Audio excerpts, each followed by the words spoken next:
नमस्कार, रिपब्लिक नीवा भोपा health insurance studio में आपका स्वागत है। मैं हूं आपके साथ मोनिका ग्रोवर। प्रयागराज भारत का एक छोटा सा शहर है, उत्तर प्रदेश का एक जिला है। गंगा, यमुना और सरस्वती नदियों के तट पर बसा ये एक प्राचीन शहर है जो पिछले 1.5 महीने से मानव सभ्यता के सबसे बड़े धार्मिक जमघट का गवाह बन रहा है। अभी कुछ देर पहले जारी हुए आंकड़ों के मुताबिक 56 करोड़ से ज्यादा लोगों ने पवित्र संगम में आस्था की डुबकी लगाई है।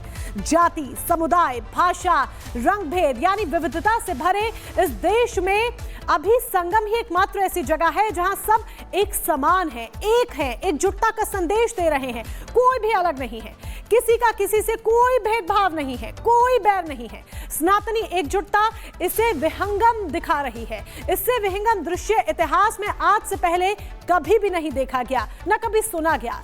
लेकिन ऐसा लगता है कि सनातन की एकजुटता से कुछ सियासी दल है जो कि परेशान है। विपक्षी नेता चुपके चुपके जाकर संगम में डुबकी लगा रहे हैं, लेकिन कैमरे के सामने महाकुंभ पर विवादित बयान देते हैं। नेताओं के बयान में गंभीरता कम, बनावटपना ज्यादा होता है। ऐसा लगता है कि नेता तुष्टीकरण और वोट बैंक के लिए सनातन धर्म पर अपने बयानों से चोट करते हैं। आपको सुनवाते हैं कल बंगाल के सीएम ने कैसे महाकुंभ का अपमान किया। মহাকুম্ভ আমি নাইবা বললাম, ওটা এখন মৃত্যু কুম্ভ হয়ে গেছে। মৃত্যু কূপের মতো আমি মহাকুম্ভকে সম্মান করি, আমি শ্রদ্ধা জানাই, পবিত্র গঙ্গা মাকে আমি সম্মান করি। কিন্তু প্ল্যানিং না করে এত হাইপ তুলে এত লোকের মৃত্যু বললেন 30 জন, কথাটা কি সঠিক? কত ডেড বডি ভাসিয়ে দিয়েছেন নদীতে? सुना आपने क्या कह रही है ममता दीदी? ये पश्चिम बंगाल की मुख्यमंत्री हैं, ममता बनर्जी हैं। सालों से पश्चिम बंगाल की सत्ता पर राज कर रही हैं, लेकिन सनातन को लेकर इनकी क्या सोच है, वो क्या सोचती हैं, किस तरह की मानसिकता रखती हैं, वो आपने सुना। जो महाकुंभ को मृत्यु कुंभ कहती हैं, वो महाकुंभ जिसने सनातन की दिव्यता, भव्यता को शीर्ष पर पहुंचा दिया। आज महाकुंभ की चर्चा सिर्फ देश ही नहीं बल्कि विदेश में भी हो रही है। सिर्फ देश ही नहीं बल्कि विदेश के कोने कोने से श्रद्धालु सनातन का लोहा मान रहे हैं और आस्था की डुबकी लगाने के लिए संगम नगरी प्रयागराज पहुंच रहे हैं। लेकिन यह हमारे देश के एक राज्य पश्चिम बंगाल की मुख्यमंत्री हैं ममता बनर्जी, जो महाकुंभ को लेकर कैसी सोच रखती हैं, इनकी क्या मानसिकता है, सनातन को लेकर ये किस तरह की सोच रखती हैं और कैसे सनातन को लेकर बार बार सवाल खड़े करती हैं, इसके नमूने, इसके उदाहरण बार बार देखने को मिलते हैं। एक बार फिर से यहाँ पर ममता बनर्जी ने सनातन पर प्रहार किया है और इस बार प्रहार उन्होंने महाकुंभ को लेकर किया है। एक रिपोर्ट आपको दिखाते हैं।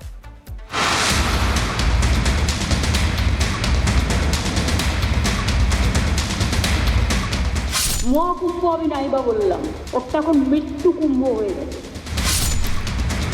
ये केवल महाकुंभ नहीं बल्कि महान कुंभ बन गया है। ये मृत कुंभ नहीं, ये अमृत कुंभ बन गया है। हिंदुओं की आस्था पर चोट करना उनका फैशन बन गया है। अरे भाई, गंगा में डुबकी लेने से गरीबी दूर होती क्या?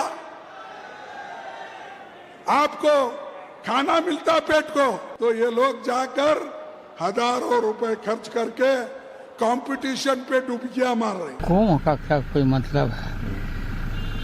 फालतू है कुंभ। মহাকুম্ভ আমি নাইবা বললাম, ওটা এখন মৃত্যু কুম্ভ হয়ে গেছে। মৃত্যু কূপের মতো। पहले मल्लिकार्जुन खड़गे ने महाकुंभ पर सवाल उठाया, फिर लालू प्रसाद यादव ने विवादित टिप्पणी की और अब ममता दीदी की जुबान से महाकुंभ को लेकर जहरीले बोल निकलने लगे। जिसकी सियासत तुष्टिकरण पर टिकी है, वो भला ऐसे मौके पर हिंदू धर्म का अपमान करने से पीछे कैसे रह सकता है? মহাকুম্ভ আমি নাইবা বললাম, ওটা এখন মৃত্যু কুম্ভ হয়ে গেছে। মৃত্যু কূপের মতো আমি মহাকুম্ভকে সম্মান করি, আমি শ্রদ্ধা জানাই, পবিত্র গঙ্গা মাকে আমি সম্মান করি।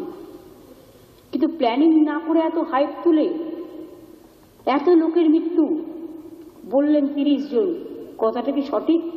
কত ডেড বডি ভাসিয়ে দিয়েছেন নদীতে? महाकुंभ पर ममता दीदी के जो बिगड़े बोल सामने आए हैं, उसके बाद साधु संत नाराज हैं। पूरा संत समाज उनके विरोध में उतर आया और चारों तरफ बंगाल की मुखिया ममता दीदी की निंदा हो रही है। मुझे बहुत दुख होता है जब लोग नेगेटिव दृष्टि में जाते हैं। 52 करोड़ लोगों से ज्यादा, 520 मिलियन लोग से ज्यादा ने स्नान किया, साथ ही साथ सोए, साथ ही साथ खाना खाया, साथ ही साथ शांति में जीवन जिया। ये पूरा विश्व के लिए एक संदेश है, एक शांति संदेश है। ममता बनर्जी जो है, उनकी मानसिकता को मैं बहुत अच्छे से जानता हूं और वो अवसरवादी महिला हैं। जब उन्होंने केंद्र सरकार में उनको पद मिला तो अटल जी को ठीक कहा, और पद गया तो अटल जी को बुरा कहा और सरकार गिरा दी। तो उनको अपनी कुर्सी की चिंता है। अगर आपने कुल और खानदान में अगर सनातन से अपना जनेऊ संस्करण कराया है, अपना नामकरण कराया है, तो इस नामकरण को आप छोड़ दीजिए, अपना नाम ममता खान रख लीजिए और कुंभ में फिर आपको आने की जरूरत नहीं है। ये जितने भी सब लोग हैं, हम सब एक हैं, एक परिवार हैं। जब एक परिवार हैं, साथ मिलकर 55 करोड़ लोग स्नान कर चुके हैं, कर रहे हैं, एंड मोर टू कम, तो मृत कुंभ कैसे हो सकता है? ये मृत कुंभ नहीं है, ये मृत सोच है। इस सोच को हमें बदलना होगा और इस देश में सारा संकट सोच का है। ये मृत कुंभ नहीं, ये महाकुंभ है। महाकुंभ अपने समापन की ओर है, लेकिन उससे ठीक पहले ममता बनर्जी ने जो सेल्फ गोल किया है, उससे बीजेपी को बैठे बैठाए मुद्दा मिल गया। क्योंकि ममता बनर्जी को अगर महाकुंभ मृत्यु कुंभ लगता है, तो फिर उनकी जुबान 2013 में कुंभ के दौरान भगदड़ में 42 लोगों की मौत पर क्यों नहीं खुली? ऐसे में 11 साल में क्या बदल गया कि विपक्ष सनातन के अपमान में जुटा है? बदलाव है तो सिर्फ अखिलेश की जगह योगी की सरकार। कि ममता बनर्जी ने अपनी वोट बैंक को वापिस करने के लिए, यानी पश्चिम बंगाल में मुस्लिम वोट बैंक वापिस करने के लिए ममता बनर्जी ने हिंदुओं की इतनी बड़ी त्योहार को, जो 144 साल बाद आया है और पूरी दुनिया से करोड़ों की संख्या में लोग इसको देखने में, इसको पार्टिसिपेट करने के लिए आए हैं, तो ममता बनर्जी अपने वोट बैंक पॉलिटिक्स कर रही है। मृत्यु कुंभ की बात की उन्होंने। लग रहा है मुझे कि कुछ राजनेता और राजनीतिक नेतृत्व और राजनीतिक पार्टियां, उनकी राजनीति का मृत्यु काल आ गया है, तो शायद इसीलिए उनको मृत्यु कुंभ नजर आ रहा है। जब व्यक्ति गर्त में जाता है तो उसको चारों तरफ पाप नजर आते हैं। हालांकि जब से महाकुंभ की शुरुआत हुई है, तुष्टिकरण की राजनीति में डूबा विपक्ष परेशान है। सनातन के खिलाफ नफरती बयानों का पिटारा लगातार जारी है। अब उसी लिस्ट में ममता बनर्जी का नाम भी जुड़ चुका है। वही साधु संत और सनातन में आस्था रखने वाले इसे अमृत कुंभ कह रहे हैं। अब सवाल यह है कि बार बार सनातन पर क्यों हमले हो रहे हैं? सनातन का अपमान क्यों किया जा रहा है? सवाल ये भी कि विपक्षियों को सनातन को बदनाम करने का सर्टिफिकेट आखिर दिया किसने? Bureau report, Republic Bharat. तो ममता बनर्जी ने सनातनी एकता पर चोट करने वाले बोल बोले, तो उसके बाद अब आक्रोश देखा जा रहा है। बीजेपी के नेता गिरिराज सिंह सवाल करते हैं कि ये छवि आखिर किसने बनाई?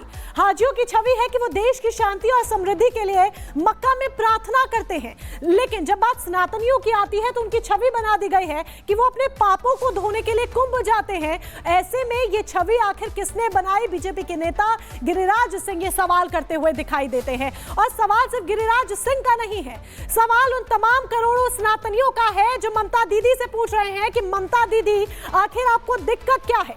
आखिर आपको परेशानी क्या है? आखिर क्यों अपनी वोट बैंक की राजनीति के लिए, तुष्टीकरण की राजनीति के लिए बार बार आप सनातनी एकता पर, सनातन पर, हिंदू धर्म पर चोट करती हैं?